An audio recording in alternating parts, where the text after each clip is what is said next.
ষড়যন্ত্র শুরু হয়েছে। সজাগ কালে থাকতে হবে, জনগণকে সজাগ থাকতে হবে।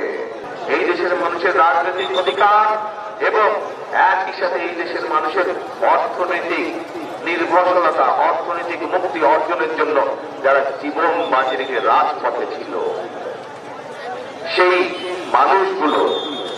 মানুষগুলোর প্রতি যদি সম্মান জানাতে হয়, তাহলে আমাদেরকে সজাগ থাকতে হবে।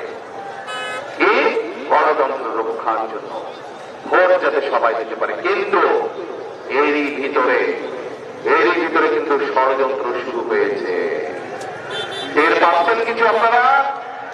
কেমন করে টের পাচ্ছেন?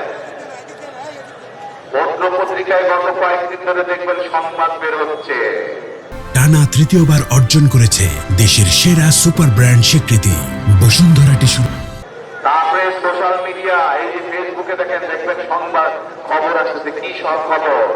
এই যে আমরা বিএনপি আমরা বহু বছর থেকে বলে আসছি যে প্রবাসে যারা আমাদের বন্ধু বান্ধব আত্মীয় স্বজন আমাদের দেশের মানুষ আছে, বাংলাদেশি মানুষ যারা আছে, তাদের ভোটের ব্যবস্থা করার জন্য বর্তমান অন্তর্বর্তীকালীন সরকার সেই ব্যবস্থা করেছে। কিন্তু আমরা পত্রিকার মাধ্যমে জানতে পারছি, আমরা সোশ্যাল মিডিয়ার মাধ্যমে, সামাজিক যোগাযোগ মাধ্যমে জানতে পারছি যে একটা রাজনৈতিক দল সবগুলো ব্যালট, যেগুলো পোস্টাল ব্যালট পাচ্ছে, সেগুলো দখলের চেষ্টা করছে।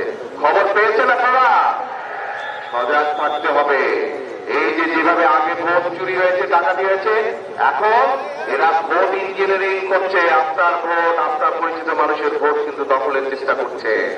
সজাগ কালে থাকতে হবে, জনগণকে সজাগ থাকতে হবে।